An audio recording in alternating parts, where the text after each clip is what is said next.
Okay, so now as we discussed about the definition, diabetes has types. There are majorly three types of diabetes, whereby the first type is called type 1 diabetes. This is majorly found in the young, but even the adults can get it.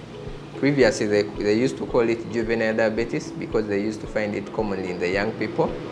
And this diabetes, this is when someone doesn't have enough insulin. Actually, they lack insulin, so they are insulin dependent, and their sugar levels rise because they cannot produce insulin.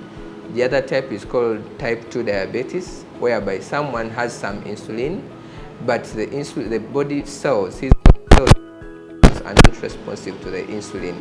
So the body cells cannot pick up glucose from blood, hence they have high blood sugar levels just because their body cells can't pick up glucose because of insulin resistance.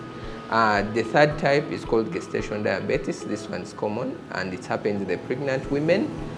This is when the pregnant women, they get insulin, they get high blood sugar levels just because either they cannot take up insulin or they cannot take up glucose because of inadequate insulin production or insulin insensitivity to the peripheral tissues.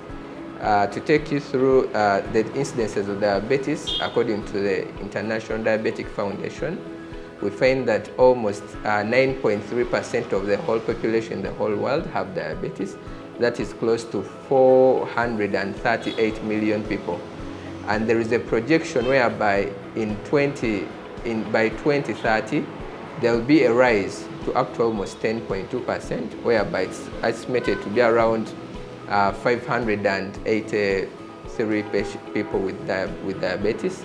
And still, when you look at its projections, they're showing us that about 700 million people will have diabetes by 2045. And these projections are made according to the current risk factors that are increasing every day. And here in Uganda, it's estimated that about 762 people have diabetes, adults. 762,000 people have diabetes, which is almost 3.6% of the whole population of Uganda. So diabetes is on a rise, and majorly it is high in urban areas than the rural areas, and it is actually the incidences are more in those well-to-do families than the poor families.